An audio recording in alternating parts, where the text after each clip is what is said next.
Welcome back again, guys. Today we are doing a complete interior and exterior detail clean-in on this PlayStation 4. As you can tell, it very much needs it. So if you just take a look, it's got a lot of dog hair and excessive amount of dust mites.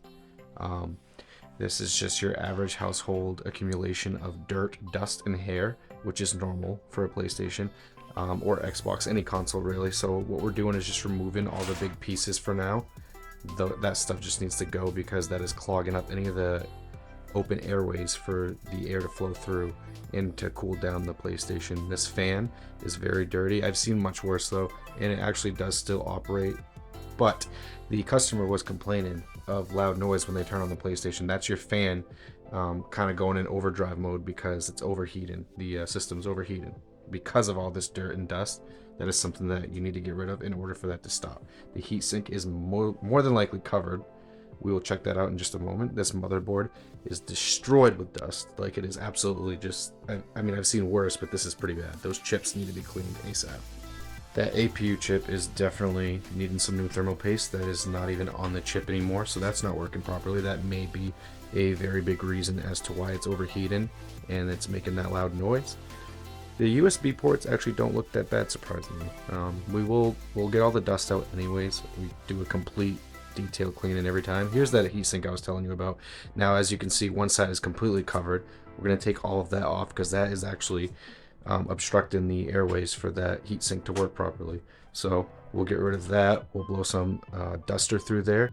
And what that basically is just air in a can. So that'll blow everything out of there that you need. I don't like to use it. I don't like to use forced air on a PlayStation, especially if it's all together. A lot of people do that and think that they're actually cleaning it, and they're just pushing the air in other places.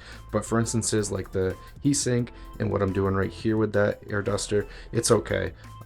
You're not gonna blow dust into the system if you're blowing it out of the components that it needs to be, so that's fine.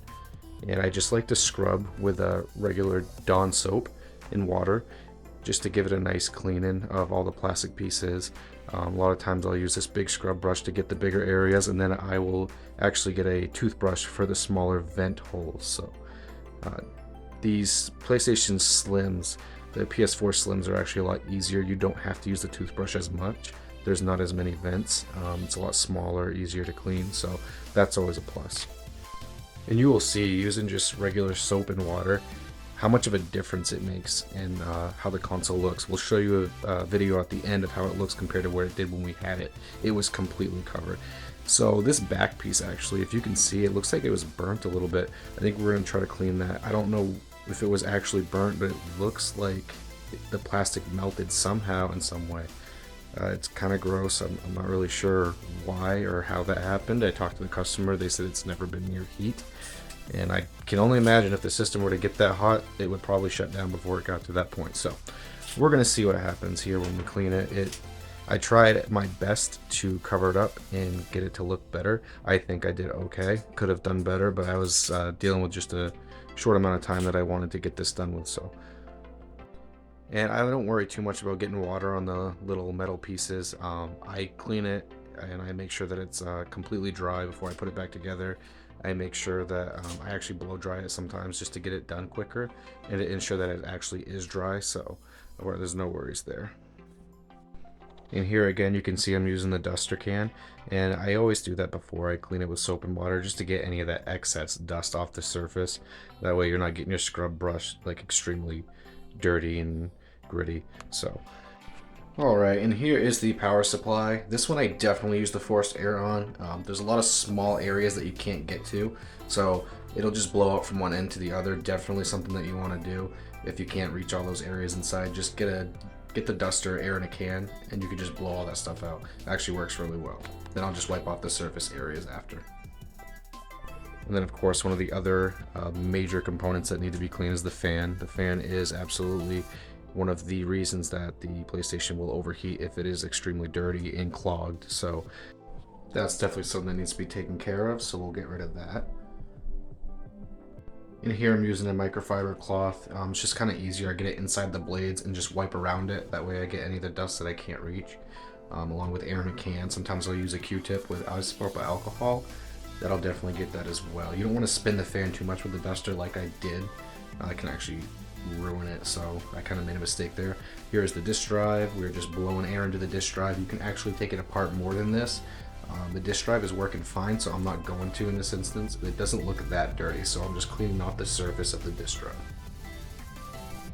And here we're just cleaning off that heat sink. I like to blow air through it because there's a lot of vent holes in areas that you can't get to, so blowing air can actually get a lot of that cleaned out.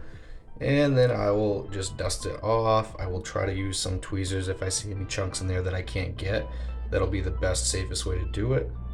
And here we are, just picking out any of those chunks that we couldn't blow out with the air. You can bend the vents pretty easily if you touch them or if you put too much pressure on them, so try not to. It's not going to hurt it too much, but it definitely can affect it if you start to bend a bunch of the vents together. That way it'll block the airways. So we'll get all this out.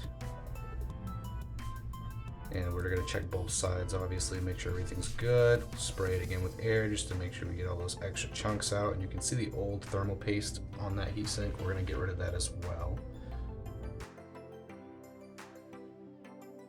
Here we are, just giving it another dust over. Making sure everything is clean, there are no dust particles on there. And then right to the motherboard, we're going to be doing the same thing. Using tweezers just to get any chunk of dust or anything like that off of it, any hair that you see.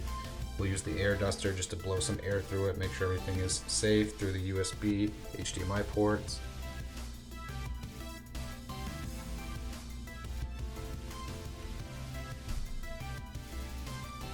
It is very easy to get dust and hair stuck in those ports, so it's good to clean them out. Clean off the chips, and here we go with some more isopropyl alcohol. We're going to wipe down the board. The chips are very important to keep clean. And any contact that you see that has dust on it, you definitely want to get rid of that. And it looks like we're going to move over to the USB HDMI ports, check those out, and then eventually we're going to make our way to the chips on the back. Here we go, cleaning those off. That's very important as well. Those will have protective pads on them for the heat once we put it all together. And then here we are cleaning off the APU. Now all that old thermal paste is going to be chunky and kind of crunchy at this point. It's not going to be any good. We'll get rid of that. We're going to make this APU look super shiny and just like new. Once we're done, it's such a satisfying detail to get the APU cleaned. Perfect. And I noticed that there were some almost like burn marks on the back of this PlayStation 4. It looks like the plastic was melted somehow. Maybe not burn marks, but it was melted. So I wanted to sand it down. And I want to give it some fresh, flat, black spray paint. The wind was blowing really bad during this process, so I had to change positions a couple times. It wasn't the best spray paint job, but it'll do for a quick touch-up.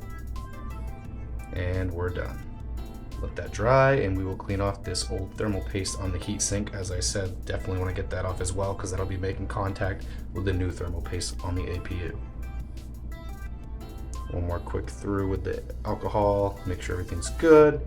And here we are applying the new thermal paste. All you need is a pea size, a bead. I kind of put a little too much on that, but it works. And look at that, guys. That is the full detail of this PlayStation 4.